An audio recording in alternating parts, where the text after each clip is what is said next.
Bonjour, bonsoir à tous, c'est Antoine alias Anubis pour une nouvelle vidéo d'après-match. Paris Saint-Germain, Racing Club de Lens, défaite de nos Lensois 3-1. Il y a beaucoup de choses à dire. Sincèrement, je vais pas vous le cacher, il y a des choses qui m'ont fâché, j'ai revu le match, hein. Je voulais pas faire de vidéo un peu trop chaude hier. J'ai revu le match. Il y a des choses à dire. Maintenant, moi je suis pas inquiet. Même si on vient à perdre face à Monaco, je ne suis pas inquiet. Il y a de très belles choses, de très beaux mouvements. Maintenant, je pense que le mercato n'est pas terminé, mais tout ça, on en parlera après. On va déjà commencer par la compo de départ avec Brice Samba, le trio divin derrière, Gradit, Danso, Medina. Au milieu de terrain, Salis Abdoul Samed, Diouf. À droite, Francky. À gauche, Machado. Et en soutien de Florian Sotoka. Pardon, excusez-moi. C'est pas cool. Si je commence comme ça va pas le faire. Thomasson et Fulgini. Alors qu'est-ce que j'ai pensé de ce 11 de départ? C'est du tout à fait classique, il fallait s'en douter. Je voyais pas de milieu à 3. Franquet joue pas avec un milieu à 3. Et on n'a jamais joué avec un milieu à 3. Et je ne pense pas le voir un jour jouer avec un milieu à 3, à part s'il décide de le faire en Ligue des Champions parce qu'il veut bétonner, parce qu'il sent que son équipe n'a pas le niveau au milieu pour faire le jeu à la Lensoise face à des équipes européennes, on verra bien. Mais c'était sûr que ça allait être ça. Euh, Face au Tokan en neuf, on sait très bien que c'est une très mauvaise idée, mais en même temps, Wai n'a pas 90 minutes dans les pattes. Le reste, c'est hyper cohérent. C'est pour moi l'équipe type de cette saison. Pour le moment, au tenter, parce que je pense que là, Francaise va sûrement tirer des leçons de ce groupe et peut-être sur la dernière semaine tenter des coups mercato et virer des gars. Parce que là, j'en suis à dire ce mot-là, même si j'aime pas trop. Je pense qu'il y a des gars qui n'ont plus rien à faire dans l'effectif parce qu'ils n'ont pas le niveau ou pas le niveau d'implication qu'il faudrait. Mais en tout cas, voilà, pour moi le 11 est classique, il était le 11 attendu et Franquet c'est pas du genre à bétonner face à Paris ou alors à faire quelques petits changements pour peut-être avoir un peu plus d'emprise au milieu de terrain, gérer un peu les transitions rapides avec Mbappé. Sincèrement, sur la première mi-temps, pour moi le 11 répond aux exigences de Franquet. On va y venir un petit peu dans le débrief. On va commencer par les notes. J'ai mis la note de 6 à Samba. Bah, il fait un match correct, hein. S'il n'y avait pas Samba dans les buts, bah, tout simplement on aurait pris une branlée, parce que c'est un gardien international et que face à une équipe qui nous dépasse, bah, il prend 3 buts, c'est déjà pas mal. Surtout que le troisième en plus c'est ping pang boom, bing bing bam. Enfin bref, mais bon, c'est comme ça. Ça fait quand même 6 buts encaissés en 3 matchs. Ça fait mal, très très très mal. Même plus que ça d'ailleurs. 3 et 1, 4 et 3, 7. Ça fait 7 buts encaissés en 3 matchs. Pour la meilleure défense du championnat, c'est terrible. Terrible la saison dernière, c'est terrible. Ça veut dire qu'il y a des choses qui ne vont pas. Faut clairement le dire. Si ça. Voilà, c'est que ça va pas. Si on prend plus de buts que la saison dernière, c'est que ça va pas. Voilà. C'est tout, c'est ce qu'il faut se dire. D'ailleurs, ça va pas. Bah, moi, j'ai mis la note de 4 à Danso. Bah, il fait un match insuffisant. Alors, il a gagné certains duels, mais je trouve que sa qualité de passe a été mauvaise. Pas très mauvaise, mais mauvaise.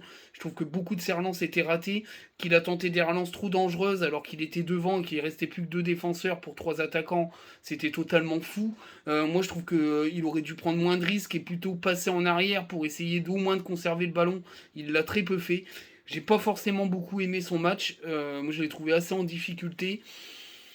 Voilà, bon, après, c'était Paris en face, mais moi, je trouve qu'il prend trop de risques dans ses relances et que bah, il faut qu'il soit un petit peu moins foufou. Et d'ailleurs, dans la relance, c'est quand même meilleur dans Medina. Moi, j'ai mis 6.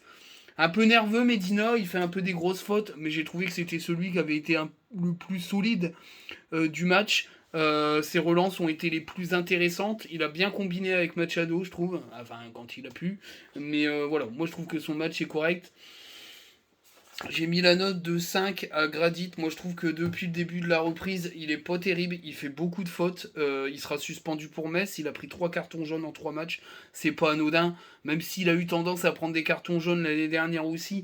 Moi, je trouve qu'il est quand même assez en difficulté. Moi, je trouve que c'est plus le Jonathan Gradit de la saison dernière. Et c'est un peu le mal de certains cadres de cette équipe. Est-ce que c'est Le sas de décompression de 3 ans de grosses performances, c'est tout à fait possible. En tout cas, moi je l'ai trouvé assez en difficulté, même si il a réussi quelques trucs, il fait plus la perceuse du tout, clairement, c'est plus la perceuse depuis le début de saison. Et voilà, c'était pas. Après, il va pas affronter Mbappé tous les jours, mais voilà, les matchs d'avant, c'était pas non plus mirobolant. C'est celui que j'ai mis les notes les moins élevées des 3 défenseurs. Je le trouve assez en difficulté. Maintenant, il sera suspendu. On en reparlera après dans la projection. J'espère que je vais pas me tromper, mais j'ai peur des choix de Francaise. Mais on verra bien. En tout cas, voilà. Globalement, la défense, ça n'a pas été ça. Déjà à chaud, j'ai trouvé qu'on avait pris le bouillon. Mais après, c'est PSG, hein, mais on a pris le bouillon aussi face à Brest. Et puis on a été quand même assez en difficulté face à Rennes où on aurait pu perdre ce match.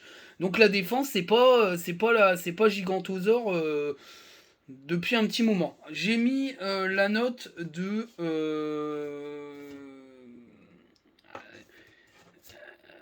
j'ai mis la note de 5 à Frankowski, c'est un match moyen. Apparemment, il y a un problème physique. J'ai pas tout suivi, donc je ne sais pas. Au moment où je parle, j'ai peut-être pas eu tous les infos. Parce que hier soir, j'ai pas forcément tout suivi sur les réseaux. Je suis allé me coucher tôt, je travaillais. Je travaille aujourd'hui. Là, je fais la vidéo entre deux. Et voilà, donc je sais pas s'il a une blessure, mais pour moi, il y a un souci physique qu'il est sorti à la mi-temps pour le Cardinal. On en reparlera aussi. Mais j'ai trouvé ça moyen. Mais moi, je trouve que Frankowski, c'est pareil. Il n'est pas revenu de la saison dernière. Donc, t'as quand même des cadres qui sont pas au niveau. Attention à ce que psychologiquement, on n'arrive pas à remonter la pente. On en reparlera après. De tout ça. Je suis quand même pas inquiet, mais il y a quand même des scénars qui peuvent se mettre en place, dont je parlerai. Mais en tout cas, la partie était moyenne. Par contre, moi j'ai mis la note de 6 à Machado. Hein. Moi, je trouve qu'il fait un match correct, Machado. Encore une fois, dans la lignée de tout ce qu'il a fait. Après, il rate sa reprise sur une action, mais bon, on va pas marquer à tous les buts non plus. C'est le meilleur buteur lensois depuis le début de la saison. Moi, je trouve que il reste dans la droite ligne de ce qu'il monte, même s'il a été un peu en difficulté. Mais c'est Paris en face, donc c'est vrai que c'était plus en difficulté que face à Rennes ou face à Brest. Mais mais en tout cas, voilà, c'est un match correct de sa part. Moi, je le trouve assez constant dans les performances depuis le début de la saison et des matchs de prépa. Donc c'est très bien. Moi, j'aime beaucoup Machado. Hein. Après, c'est pas pour ça que je le note bien, mais j'aime beaucoup Machado. J'ai mis la note de 5 à Andy Diouf. Je trouve que le match est moyen. Alors, je l'ai trouvé assez timide. Alors qu'on avait l'avantage numérique au milieu de terrain. Ugarte, lui, alors il est énorme, Ugarte, hein, c'est extraordinaire ce qu'il est capable de faire. Moi j'ai trouvé Diouf très timide, même s'il y a eu des moments où il a pris le ballon en main, il a clairement pas un leadership à la Seco, mais ça on s'en branle. Ça je vais en parler après, l'histoire de leadership d'Aboyeur, à un moment donné il faut arrêter aussi avec ça. Mais je trouve qu'il faut qu'il prenne un peu plus les choses en main, techniquement il en est capable.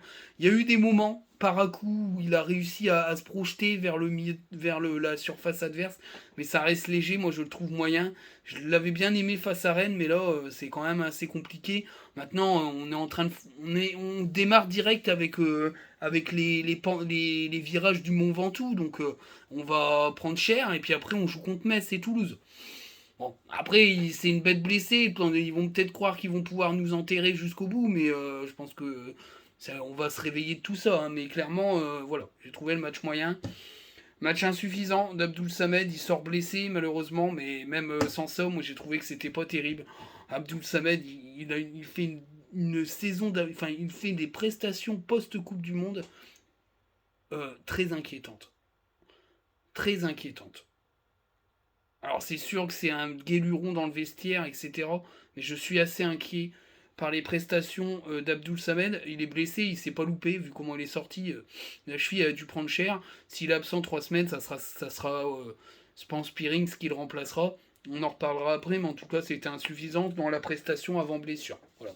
Alors, il finit en boitant la première mi-temps, mais bon, il a fait 45 minutes, hein, et c'était pas génialissime, alors qu'on était quand même, on regardait quand même Paris dans les yeux. C'est compliqué quoi. Moi je trouve que il se reposait. On a l'impression quand même que il avait tendance à un peu se reposer sur le travail de Seko Fofana et que là il a un peu plus de travail avec Andy Diouf parce qu'il lui laisse un peu plus de boulot. Là un petit peu moins caché, quoi. Et c'est un peu plus criant que c'est compliqué, quoi. Et puis en plus, il est pas en forme, puisqu'il n'a pas fait la préparation de Francaise de l'été, là. Moi, je suis un peu mécontent, quoi. C'est pas terrible, quoi. C'est pas terrible. J'ai mis la note de 4 à Thomasson. Bah, c'est insuffisant, hein. Thomasson, c'est pareil, c'est pas tip top, même si il y a eu des bons moments à un moment donné, mais il est clairement pas dedans depuis le retour de la Ligue 1. Je suis assez étonné parce que il avait clairement le niveau quand il est arrivé. Est-ce qu'il a un peu de mal à digérer cette superbe demi-saison et cette deuxième place avec tout ce que ça implique, la Champions League? Est-ce que ça trotte dans sa tête? Parce que c'est la première fois qu'il va jouer l'Europe et qu'il est dans un club avec beaucoup d'attentes et qu'il a jamais vraiment été dans un club qui avait beaucoup d'attentes, parce que Strasbourg n'était pas préparé à l'époque pour jouer du haut de tableau, même s'ils finissent à côté de nous, je crois, la saison d'avant.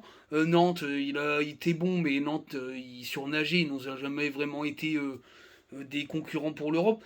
Est-ce que c'est un peu lourd pour lui? Je sais pas, mais il va falloir qu'il se réveille parce que la concurrence va vite lui mettre des claques dans la tronche, hein. Fulgini, bah moi je suis désolé, je mets la note de 6. Il fait un match correct. Alors, il a été bon. Après, il n'a pas été décisif. Il y a des corners qui n'ont pas été super bien tirés. Il n'a pas été mirobolant, mais ça a été un des meilleurs sur le terrain. Moi, je suis désolé. Et voilà, je suis assez content que certains qui commençaient à dire qu'il avait la caravane au cul, qu'il était pas terrible, qu'il était décevant, s'était pas adapté, que c'était pas limite une bonne recrue l'hiver dernier. Je suis assez content que les gens se rendent bien compte que Fulgini, c'est peut-être le meilleur joueur depuis le début de la saison et que il n'a pas d'attaquant devant lui, et quand il va en avoir un et que ça va combiner, ça va faire très mal parce que la qualité de passe, lui il l'a, contrairement à certains. Lui il l'a, parce que lui il l'a pas, hein. Moi je mets 2 à Sotoka, hein. C'est un très mauvais match et c'est extrêmement inquiétant la gestion de Sotoka. Moi je suis très étonné, très étonné. Je sais pas jusque quand va tenir le totem. Ou est-ce que c'est parce que c'est un cadre du vestiaire et qu'il n'a pas d'autre cadre Francaise et qu'il veut pas se le mettre à dos ou le faire plonger mentalement? Mais le match de Sotoka, je mets 2 parce que je mets pas 1 ou 0, hein. Je vous le dis, hein. Pourquoi? Parce qu'il était neuf et que c'est pas son poste. Mais le match de Sotoka, c'est nul. Nul. Alors, je passe la période 9, c'est pas un attaquant. Il est pas fait pour ça, il sait pas garder un ballon, alors qu'il est grand, il a un bon jeu de tête, il sait pas garder les ballons de la tête. Techniquement, il est quand même bon, mais pas assez bon pour pouvoir garder, revenir en arrière et donner des ballons. Mais il est censé être un milieu de terrain offensif de soutien ou un 9,5. Je suis désolé. Quand Eli Wahi rentre, il nique la rentrée d'Eli Wahi. Il a 3 appels magnifiques, il loupe 3 de ses ballons, il se retrouve à un moment donné à gérer des ballons dans notre surface parce qu'on prend le bouillon, il fait des passes n'importe comment latérales dans l'axe en déviation alors qu'on prend le bouillon, c'est n'importe quoi. Il m'a saoulé. Franchement, il faut recruter un milieu de terrain. Si c'est pas Diarra, c'est un autre, je m'en branle. Il trouve un mec physique, puissant, technique, enfin, il trouve quelqu'un pour le remplacer, quoi. C'est pas possible. C'est pas possible. Et la gestion, moi je suis désolé, je suis sceptique.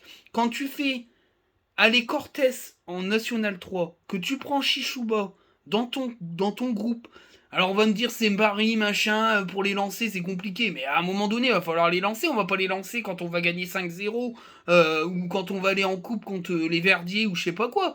Le gamin il va pas jouer pendant 6 mois, non, moi je suis pas d'accord. Je trouve que là il y a quand même un problème, tu gardes pas Chichouba pour laisser Sotoka faire ce match nul, nul, nul. J'ai revu le match, j'ai regardé son match, c'est nul. Voilà, je vous le dis, je suis désolé, je suis en colère. Moi, je ne comprends pas comment Sotoka, il peut, encore une fois, alors, je sais bien, il représente des valeurs, des machins, enfin, on dirait qu'il a une lampe de mineur sur la tête, c'est le bon gars du village, machin, qui représente des valeurs et de simplicité, etc. Et on joue au foot, hein. Je suis désolé, mais on a des aspirations. On est deuxième de Ligue 1. On va en Ligue des Champions. C'est marqué, ça a été martelé par la direction, par Francaise. On veut jouer les outsiders par l'Europe. Je suis désolé, mais il a beau avoir la cote parce qu'il est naturel avec son petit accent sans temps et puis qu'il fait la valeur populaire. Il est nul, nul, nul et nul sur ce match. Il a été un poids pour l'équipe parce que comme il est pas bon offensivement, on n'a pas été bon dans les 20 derniers mètres. Je suis désolé, je mets pas 0 parce qu'il a joué attaquant. Il aurait joué milieu de terrain, il aurait fait la prestation comme ça, j'aurais mis 0. Voilà, je le dis, j'aurais mis 0. Je suis désolé, c'est inadmissible. Maintenant, Wai est arrivé, je suis soulagé. On va plus voir Sotoka en neuf. Maintenant, il va être en concurrence avec Thomasson. Moi, ça me fait peur parce que les deux sont pas à la hauteur. Moi, je le dis. Et j'aime bien Thomasson. Hein. Il manque clairement quelqu'un. Voilà, il va falloir que le club bouge son cul. Ils ont une semaine pour trouver. Même pas, ils ont pas une semaine pour trouver. Ils ont 4 jours pour trouver. Moi, je pense que je suis. Ils vont faire le piston gauche parce qu'il faut absolument que Machado ait quelqu'un. Mais le milieu de terrain, moi, ça me fait peur. Hein. Ou alors il va falloir vraiment que Francaise lance Chichouba, etc. Et mettre des gamins qu'on veulent et qui vont montrer des choses. Parce que Diarra, ça va être dur, ou alors faut qu'il craque le portefeuille à la fin du mercato, 25 millions. Hein, il faut. Hein. C'est compliqué. On va parler des remplaçants. Bah moi j'ai mis la note de 7 à Eliwai. Bah moi je trouve qu'il fait une bonne rentrée. Il a tout compris. Dès les premières prises de balles, il part dans la profondeur. Première occasion, frappe, parade de Donnarumma. Il a une deuxième occasion où Donnarumma la détourne. Il met en difficulté l'attaque parisienne, même si le score est un peu fait. Mais quand même, moi j'ai trouvé ses accélérations intéressantes, ses combinaisons intéressantes. Faut laisser le temps de combiner. Mais je pense qu'il est très très doué. Il n'est pas aidé par un Soto comme merdique, je viens de le dire. Mais l'entrée est bonne. Voilà, l'entrée est bonne. Deuxième entrée qui est bonne, bah c'est Spearings. Moi je suis désolé. Alors là, je suis le seul sur la planète Terre à avoir trouvé l'entrée bonne de Spearings. Je pense qu'il y a un problème. Il y a un problème avec une partie de la communauté. Alors déjà, il y a une partie de la communauté qui veulent que Sotoka reste titulaire parce que c'est une marque de culture populaire, de mec qui est pas une star, machin. Mais on doit jouer au foot et avoir des résultats, donc faut mettre des bons joueurs. Et je crois que il y a personne, il y a une grande partie de la communauté qui ne digère pas le départ de Seko Fofana et qui ont décidé de considérer Spearings comme une erreur parce que l'erreur c'est en fait c'est pas Spearings l'erreur. L'erreur c'est d'avoir laissé partir Seko. Donc quand on va être dans le dur, on va dire la direction elle a merdé, pourquoi elle a laissé partir Seko, fallait pas le laisser partir, surtout pour aller en Arabie Saoudite et blablabli et blablabla et nanani et nanana, tu prends Spearings, il arrive libre, c'est que personne n'en voulait, enfin on va entendre que de la merde comme ça, moi je vous le dis, vous êtes des footix. Spearings c'est le meilleur récupérateur d'Europe, il fait une entrée, moi je suis désolé, mais comparé à Samed, c'est bien meilleur, d'accord. Samed il est vraiment pas terrible depuis son retour de Coupe du Monde. La deuxième partie de saison, c'est pas lui qui la gagne parce qu'il a clairement été plutôt mauvais, moi je trouve. Dans le général, alors, mauvais c'est dur, mais il n'a pas été terrible du tout et il continue dans la lancée, il est de pire en pire. Moi j'ai trouvé l'entrée de Spearing très intéressante. Il a coupé pas mal de ballons, alors il prend un jaune, mais ils en ont tous pris des jaunes, hein, puisqu'on était pulvérisé par la vitesse des milieux de terrain et des attaquants, donc on a pris plein de jaunes. Moi je trouve que ses passes étaient très élégantes. Il a réussi à remettre un peu d'ordre dans le milieu de terrain et a surtout lancé des bons ballons qui nous ont permis de retourner je fais un peu de brief en même temps, mais il faut bien expliquer les notes, hein, de retourner dans le camp des Parisiens. Moi, je suis désolé, la blessure de Samed est malheureuse, mais on va peut-être enfin voir un duo Spearings-Diouf. Moi, ça m'intéresse. Voilà. Après, à voir s'il va pas blinder le milieu de terrain face à Monaco si Samed revient pas, mais ça m'énerve, quoi. C'est ce manque d'indulgence parce que t'es deg de voir tes cadres, tes joueurs, on va dire, chouchou partir. À un moment donné, enfin l'année prochaine, vous allez tous vous pendre. Enfin, il y a une série de pendus dans les rues, quoi. Danso va partir, Medina va partir, Abdul Samed il va sûrement partir parce que je le vois même pas rester 3 saisons. Même peut-être Diouf partira parce qu'on leur vendra dans la foulée. Enfin, si on est 8ème de Ligue 1 et qu'on ne va pas en Europe, on va en vendre une paire. Peut-être même qu'on arrivera peut-être à vendre dans la foulée l'ami Eliway parce que si on joue pas l'Europe et qu'il fait une bonne saison et qu'on finit 8ème, il partira aussi et on va vendre tout le monde. Et là, ça sera sûr, on sera au pied du mur. Déjà, Francky et Danso, ils ont prolongé, donc ils ont un bon de sortie. Et s'il n'y a pas d'Europe, on va perdre une bonne partie de l'effectif. Alors, on va rentrer plein de thunes, et puis on recommencera à zéro le cycle. Et là, on repartira à zéro, et peut-être que les gens fermeront leur bouche. Parce qu'au final, on n'a que 2 départs, et c'est la fin du monde, les recrues sont nulles. Enfin, c'est terrible. Mais en tout cas, moi, j'ai bien aimé l'entrée de Spearings, bien mieux que les 3 premiers matchs de Salis Abdul Samed.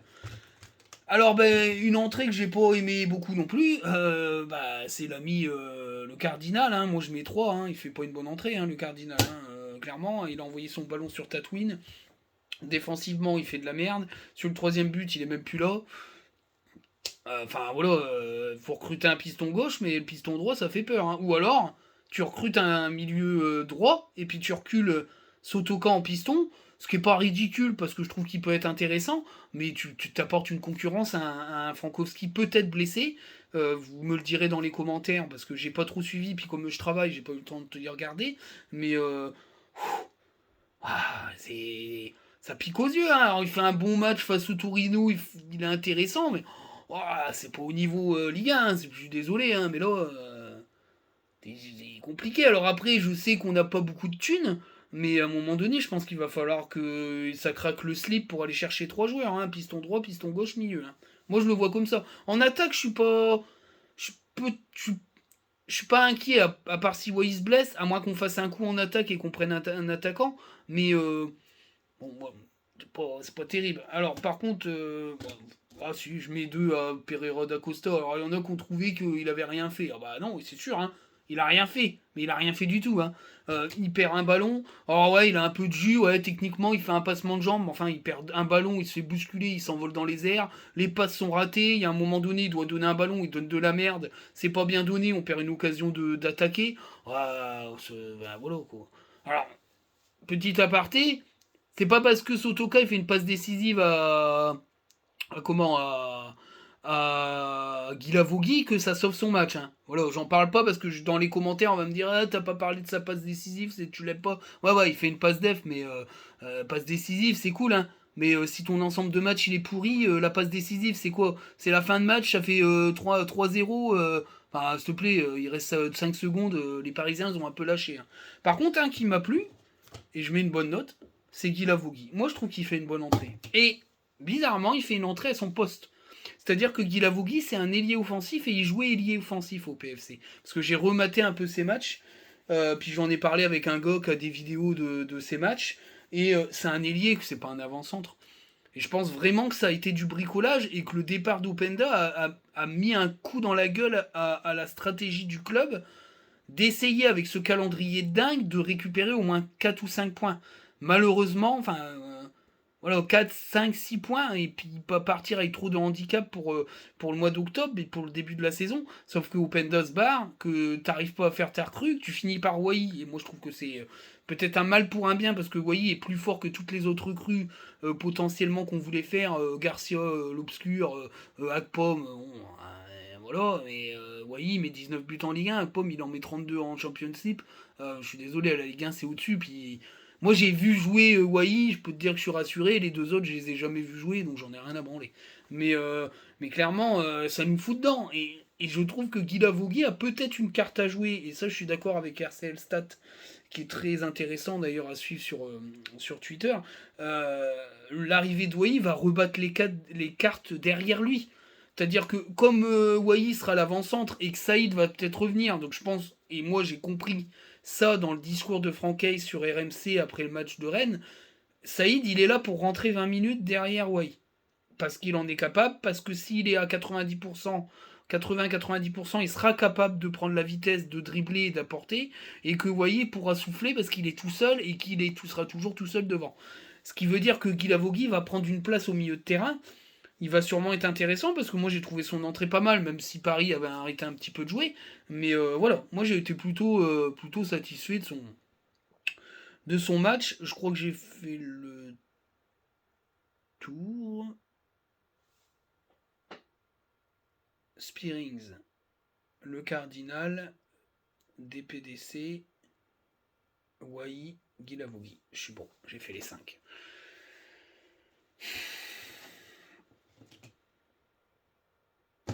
C'est dur, mais je mets la note de 4 à Francaise. Voilà. Mais la note de 4 à Francaise, moi je trouve que c'est insuffisant son coaching. Voilà, j'adore Francaise, hein. Attention, je suis pas en train de dire ça y est, Francaise il s'en va. Faut arrêter d'être dans les exagérations de mes commentaires. Moi je suis assez déçu qu'ils sortent. Euh, euh, ils sortent Thomasson et qu'il reste Sotoka sur le terrain.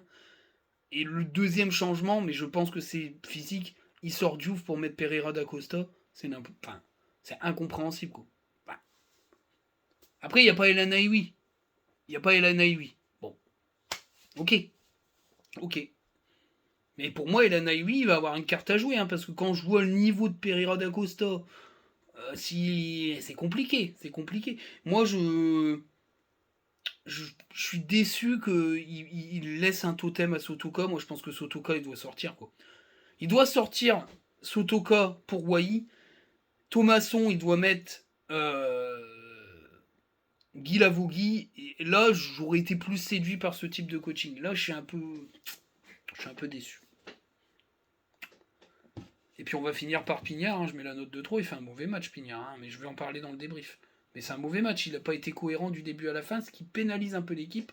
Parce que quand tu mets que des jaunes au Lensois et aucun à Paris alors qu'il mériterait des jaunes, c'est pas la même façon de défendre et Paris n'a pas eu besoin de modifier sa façon de défendre puisqu'ils avaient aucun jaune. Voilà, c'est tout. Et puis bien sûr, sur le but, je pense qu'il y a quand même une faute et que son assistant, enfin c'est même l'arbitrage, hein, parce que l'assistant il a été nul à chier, c'est à 41 cm de lui, il siffle pas. Après le problème c'est que c'est Sotoka et que Sotoka c'est une grosse pute sur le terrain, moi je le dis, on l'entend hein, quand on entend les cams, il est tout le temps en train de gueuler après l'arbitre, il est infect ce joueur, je suis désolé mais j'aime beaucoup Sotoka, hein, mais il est infect sur un terrain et je pense que ça le pénalise et que il prend pas de faute parce que c'est un gros casse-couille sur le terrain quoi. Et donc ça doit le pénaliser. Par contre, il y a pénalty sur Thomasson. Hein. Il est chargé à coup d'épaule dans la surface. Pour moi, la VAR, elle doit intervenir, il y a péno. Mais bon, mauvais arbitrage de Pignard, de Le Texier, Pignard qui est pourrave. Le meilleur, ça a été Brizard, que je trouve qui a été plutôt bon face à Rennes. Mais on a eu sur 3 arbitrages, on a 2 arbitres qui n'ont pas été bons. Hein. Et encore, on n'a pas encore Frappard. Hein. Je vous le dis. Pas encore Frappard ni Gaillouste. Je sais pas s'il est là, Gaillouste, mais on n'a pas encore eu les Kings. Et puis le Benelage, voilà, au secours. Pardon. Mais voilà, mais on va parler du débrief alors. La première mi-temps, elle est plutôt sympathique. Moi, je trouve que c'est un beau match. Moi, clairement, je suis d'accord avec Antonetti. C'est un beau match. Voilà, avec une équipe qui ferme pas le jeu. On a regardé Parisien dans les yeux, même si c'est une énorme équipe hein, qui va faire très très mal cette saison. Moi, je mets une bonne note à Paris. Moi, je trouve qu'ils ont fait un bon match. Ça va faire très très mal. Ah, s'il y a Randall Colomwani là-dedans et Barcola, waouh, ils vont fumer la Ligue 1 et ils vont peut-être être performants en Ligue des Champions. C'est la meilleure équipe de Paris depuis au moins 3 ou 4 saisons. Hein. C'est impressionnant. Au milieu de terrain, je pense que Verratti était trop en fin de cycle et qu'ils ont recruté des joueurs en carton depuis 2-3 ans. Là, les joueurs, c'est quand même intéressant. Moi, je trouve que c'est vraiment, vraiment fort. Et Vitinha, il commence à monter en gamme. C'est intéressant. C'est une bonne équipe, il faut le dire. Hein, faut le dire. Enrique, il a fait une leçon tactique en deuxième, on en reparlera, mais Francaise, il a pris la leçon, clairement. Hein. Et en première mi-temps, on n'est pas mauvais.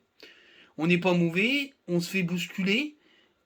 Des fois, dans le pressing, on n'est pas là, puis quand on commence à mettre en place le pressing, on les met en difficulté.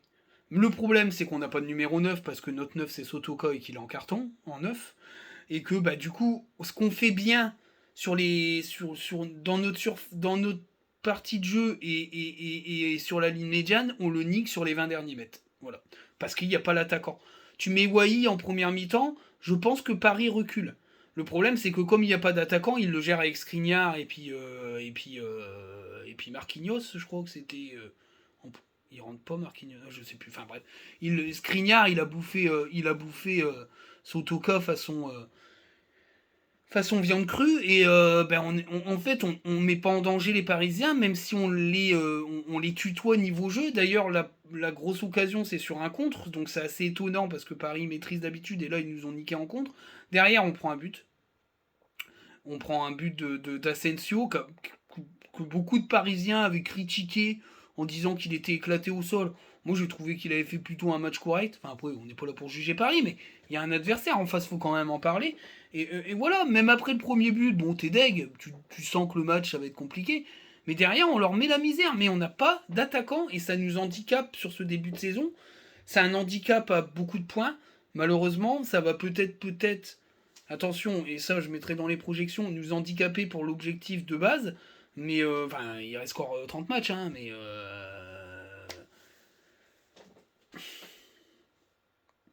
compliqué quoi. Il reste encore 32 matchs. Il reste encore 32 matchs. Il reste encore 32 matchs. Il reste encore, ouais, non, plus que ça. C'est 18 et 18. Ouais, bon, oui, il reste 32 matchs. Un truc comme ça, 31, 32 matchs. Enfin, on s'en fout. Mais et voilà, on va démarrer comptablement difficile, même si on perd à Monaco. Moi, je ne suis pas vraiment inquiet, mais j'en parlerai après. Mais cette première mi-temps, elle est pas mal. 1-0, bon. Ça m'aide ce blé, je me dis Spearings va rentrer. Spearings rentre avec l'infâme le cardinal, qui fait une entrée catastrophique. Compliqué. Spearings, il aide à rééquilibrer quand même au milieu de terrain. Je trouve qu'il arrive à faire pas mal de passes. Moi, je l'ai trouvé intéressant. Et puis le problème, c'est le coaching. Voilà. En deuxième mi-temps, on prend une leçon tactique. Il voit bien que Thomasson, il tire la langue. Il change Thomasson par Wai. Il fait reculer Sotoka. Au bout de 5 minutes, Sotoka, il se foire complètement. On voit qu'il fait plus rien, qu'il est éclaté. Il tente pas le coup Chichouba. Il préserve Diouf. Le coaching, pour moi, le coaching, il est insatisfaisant, quoi. Et tu te fais bouffer en deuxième, tu te fais niquer tactiquement parce que t'as pas le même banc que Paris, c'est vrai, on va le dire. Mais clairement, les remplacements, pour moi, ils sont pas bons. Voilà. Et Sotoka, il doit sortir. Et tu mets Chichouba là-dedans. Même s'il se vautre, c'est pas grave. Mais Chichouba, ce qu'il va apporter, c'est du punchy. Une capacité de mettre peut-être un peu plus de difficulté à faire reculer Paris. Ah non, faut garder Sotoka parce que Sotoka c'est un combattant, il court, il a couru. Dès qu'il avait le ballon, il faisait une passe de merde. Donc il nous mettait en difficulté tout le temps. Je suis très, très colère. Même le lendemain, en ayant vu le match, je suis encore colère. Donc c'est compliqué. Hein. Moi j'en veux beaucoup à Sotoka sur ce match, clairement. Et puis après, on se fait def quoi. On se fait def. On perd 3-0. L'entrée de Guilavogui est plutôt intéressante en aile. Il arrive à marquer, ça va peut-être lui faire du bien. Mais bon, on encaisse. La conclusion, c'est qu'on a perdu, qu'on n'a qu'un point en 3 matchs, qu'on encaisse 7 buts en 3 matchs, qu'on va aller à Monaco, que malheureusement, je pense qu'on va pas gagner à Monaco, donc on va sortir de ce mois d'août avec 2 points maximum, ce qui m'inquiète pas plus que ça, parce que pour moi, la saison va commencer en septembre, mais je dis pas ça avec un ton défaitiste. Hein. Quand j'ai dit ça sur un space, on m'a dit arrêtez d'être défaitiste. Je ne suis pas défaitiste. C'est un constat. Pour moi, c'est pas inquiétant. Ce qui va être inquiétant, c'est si le mercato s'arrête au 31 et qu'il n'y a pas de milieu ni de piston. Là, je vais m'inquiéter. Je vais m'inquiéter aussi si Francaise perdure avec Sotoka alors qu'il n'est pas performant et qu'il ne donne pas sa chance à des mecs comme Chichouba, Cortés, qui a plutôt été bon à N3, il a marqué un penalty, il a marqué un penalty, il a marqué penalty, provoqué un but sur une action. Et puis il a été beaucoup cherché, il a été très intéressant face à Valenciennes. La réserve a perdu parce que défensivement ils ont quand même pris le bouillon, mais ça a été une des rares satisfactions de la N2, de la N3 sur ce match, donc c'est pas mal pour lui. Mais tu peux pas clairement mettre Chichouba sur le banc jamais rentré et Cortés en N3 avec les matchs de Sotoka. À un moment donné, il va falloir poser des questions. Alors, Silla était présent, il n'est pas rentré non plus. Bon, après, ça peut être compréhensible, parce que pour moi, Silla, c'est en dessous de Chichouba, mais, mais ça sera inquiétant à ce moment-là, en fait. C'est-à-dire que quand on va arriver au mois de septembre, et que s'il perdure dans des prestations où on n'est pas bon, et que les mêmes mecs, qui sont encore sur le terrain et qu'il n'y a pas de changement, je pense que ça va commencer à râler, parce que dire dans la presse qu'il faut pas recruter tant que ça parce que c'est mettre en cause le recrutement et je ne veux pas le mettre en cause, moi je trouve très bon le recrutement, et ne pas faire jouer Cortés, Elan Ayoui il est suspendu, on s'en branle, Cortés, Spearings, Chichouba pour moi c'est une recrue puisqu'il vient de la N3, voilà c'est pas possible si ces trois là ne jouent pas, et Kouzanov, je vais aller en parler là, parce que là il est suspendu, hein, l'ami Gradit, il a pris 3 cartons jaunes en 3 matchs. C'est pour ça aussi qu'il est un peu en dessous de ce qu'il a ce début de saison. Mais si tu mets, et j'en suis persuadé qu'il va le faire, et c'est pour ça que ça va m'énerver, si tu mets Massadjo Aïdara en défenseur central droit alors qu'il est gaucher, et que tu as un spécialiste du poste, que tu recrutes, que tu vas chercher l'Ouzbékistan, que tu ne vas pas le titulariser ou le faire jouer, mais je vais me poser des questions. Pourquoi il va pas en réserve, ce gamin ? Pourquoi il joue pas en réserve, là ? Il a été convoqué. J'espère que face à Monaco, il va jouer. S'il fait un match de merde parce qu'il est dépassé par les événements, ok. Ouais, on pourra dire c'est un premier match, c'est difficile pour lui, machin. Mais si tu mets Aïdara qui fait un match de merde et que lui est pas rentré, moi je suis désolé, je serai encore plus en colère que s'il met Kuzanov et que Kuzanov se plante parce que c'est normal qu'il se plante. Maintenant, je pense que le mois de septembre, il va y avoir des changements de fait. Maintenant, s'il y a de la cohérence à Monaco, qu'on gagne le match, qu'on est bon, qu'on y apporte, et que ça donne enfin le lion qui nous manquait, et puis qu'on réussit à être performant, voilà, il va enchaîner sur le mois de septembre, puis voilà. Mais clairement, il y a peut-être des joueurs qui vont devoir bouger leur cul sous peine d'être un petit peu bousculés dans la hiérarchie. Et de toute façon, ce groupe n'est pas fini. Pour moi, il va y avoir des recrues. Mais par contre, on est dimanche aujourd'hui. Il reste lundi, mardi, mercredi, jeudi. Hein. Il reste 4 jours. Donc là, c'est soit tu bouges tout de suite, et puis... Et Grégory Thiel était là, hein. Je l'ai vu dans les travées. Donc si le directeur technique est là, c'est que c'était un match, il fallait être là. Peut-être que Paris, c'est aussi une manière peut-être de traiter des dossiers. Alors on parle de Onaichenu, enfin Onichiwu, ou je sais plus, Onichiwu, je sais pas comment on dit, le latéral gauche de Boavista, le Nigérian, il y a une offre de 3,5 millions de lance et Boavista en veut 5 millions. Lucas Pistone, l'Argentin de Boca, qui est pisté. J'en avais déjà parlé de Lucas Piston. Lucas Piton, pardon. Lucas Piston. Lucas Piton, j'en avais déjà parlé dans mes vidéos. Il est suivi depuis un certain moment. Le club voudrait l'avoir parce qu'il est assez jeune, 22 ans je crois. Fait partie des cibles. Et puis il y a Yago, le perroquet de Jafar, hein, qui joue à Augsbourg, je crois, l'ancien club de Danso, qui a un profil plus expérimenté, puisqu'il lui il a 26-27 ans, qui est plutôt un latéral costaud, qui a une bonne connaissance du football européen. À voir. Et puis il y a toujours Habib Diarra, qui est la priorité absolue du club au milieu de terrain, parce que je pense que c'est exactement le chaînon manquant. C'est le joueur capable de défendre, de venir chercher. C'est un Sotoka, mais qui a 19 ans, quoi. Voilà. C'est un peu ça. Donc, on attend de voir, mais il y a 4 jours pour boucler. S'il n'y a pas un milieu de terrain qui arrive et un piston gauche, le mercato aura un goût amer.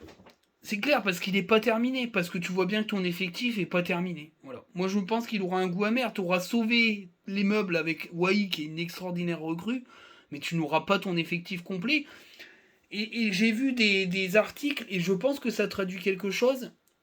Malgré les demandes de groupes restreints de Francaise, la direction a décidé de recruter. Et ça, c'est apparu dans plusieurs articles. Et je pense que c'est pas anodin. Je pense qu'il y a il y a une pointe de désaccord dans la gestion de ce fameux groupe restreint. Je pense que Francaise a sûrement été convaincu par la direction, où ça a dû pas mal discuter, mais cette stratégie de groupe restreint a connu ses limites sur cette saison-là, parce qu'on est plus attendu, parce que la star Seco n'est plus là, et que l'effectif, il n'y a plus de stars dedans, clairement. Des bons joueurs avec du talent, mais plus de stars, et que tu es obligé d'avoir un groupe plus étoffé, parce que comme t'as pas de stars, il faut faire tourner avec des joueurs de talent. Des stars, on n'en aura pas avant un moment. Moi, je préfère dire à tous les supporters que c'est la saison exceptionnelle, il faut la noter dans sa tête comme exceptionnelle. On va retourner sur des standards qui étaient les nôtres.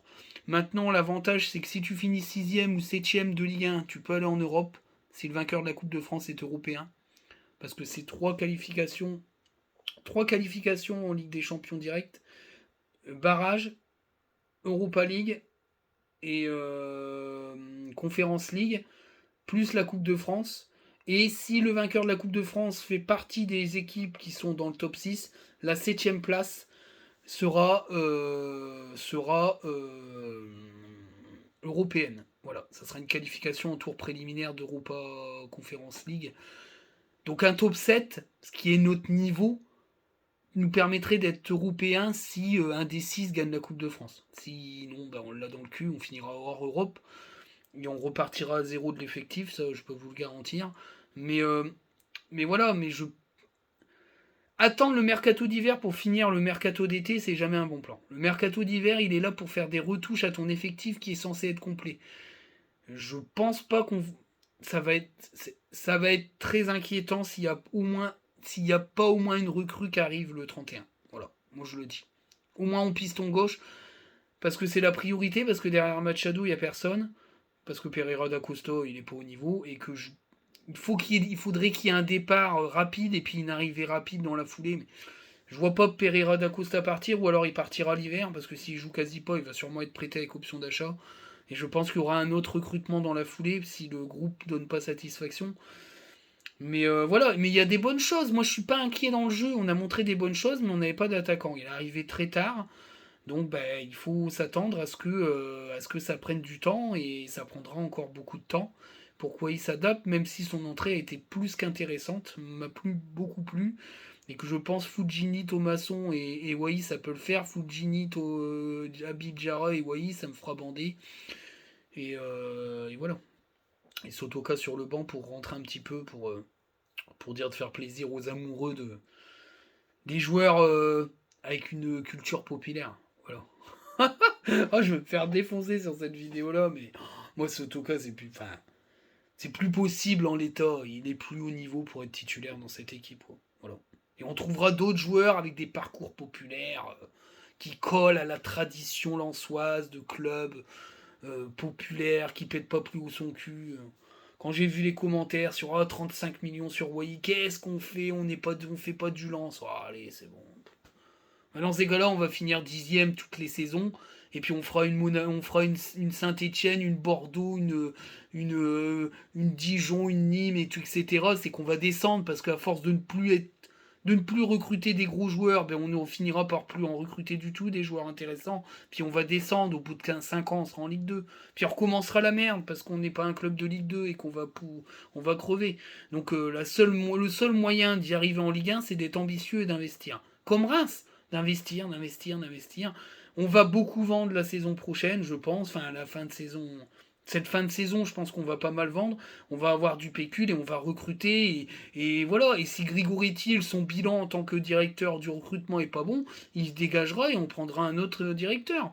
Parce qu'il sera jugé aux performances des joueurs qui recrutent. Si les joueurs qu'il a recrutés n'ont pas été bons et n'ont pas apporté, il sera responsable. Parce que c'est lui le responsable. Voilà. Donc pour l'instant, il faut attendre. Moi, je ne suis pas alarmiste, je le dis. Je ne suis pas inquiet. Je trouve qu'il y a des très bonnes choses. Que Seko Fofana était plutôt bien remplacé par Diouf, qui est très prometteur, mais un peu timide sur ce match. Que Wai a montré en l'espace de 15-20 minutes que c'était notre attaquant et qu'il allait faire très mal. Et que on a un démarrage où on rencontre 3 des équipes qui vont être nos concurrents directs plus Brest qui est une équipe qui me dégoûte, j'ai envie qu'ils descendent. Il restera plus que 5 équipes à affronter sur toute la fin de la première partie de saison qui seraient des concurrents. Marseille, Lyon, Lille,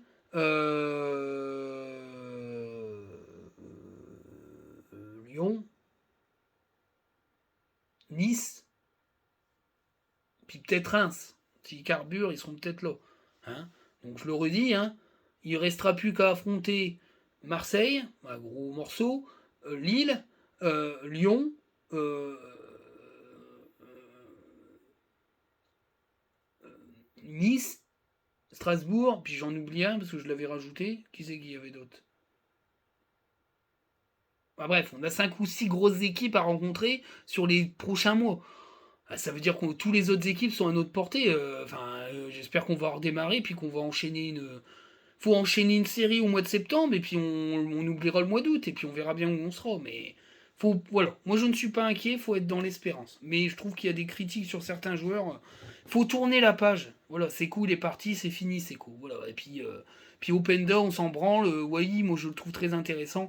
Maintenant, c'est pas parce qu'il n'y a plus Seco dans l'équipe qu'on est fini, qu'on n'est plus une grande équipe. Faut arrêter avec ça. Faut laisser la chance et le temps pour s'installer. Maintenant, moi, ce qui m'inquiète le plus, c'est pas les recrues, c'est les cadres. C'est ça, moi je suis à l'inverse des autres. Sotoka est très inquiétant, Samed est très inquiétant, la défense est pas terrible parce que je pense qu'il y a un mood qui est pas bon, parce que ça va pas, les résultats sont pas là. Frankowski c'est pas terrible non plus, je trouve. Enfin voilà, donc on attend mieux et on espère mieux et on y croit et moi j'y crois. Contre le Monaco, on aura déjà Wai avec une semaine de plus dans les pattes, ça va être intéressant à voir quelle équipe il va afficher. Est-ce qu'il va mettre Fujini Sotoka derrière Wai? C'est possible, mais enfin, j'aurais préféré Fujini Thomasson ou alors Fujini recrue.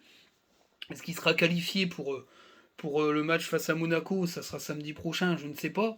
Mais ou alors tenter un coup avec Shishuba. Mais faut que ça bouge. Mais on y croit. Moi, j'ai bien aimé ce que j'ai vu par séquence. Une belle première mi-temps, plus difficile, mais c'était Paris. On n'affrontera pas Paris, Rennes et Monaco tous les week-ends. Après, il va y avoir la Ligue des Champions, mais ça, après, il va falloir que Francaise il fasse tourner son effectif, hein. Parce que c'est, pour moi, cette équipe, ce groupe-là, physiquement, il va pas tenir 3 matchs par semaine, c'est impossible. Les mecs, ils sont très très durs, ils ont des difficultés physiquement, il va falloir qu'ils fassent tourner obligatoirement. Sur ce, bonne soirée, j'espère que la vidéo vous plaira. À très bientôt les amis. Ciao. Je ferai peut-être une vidéo sur le tirage au sort. Jeudi soir. Peut-être. Ciao. 18h RMC Canal+, pour ceux qui ne savent pas.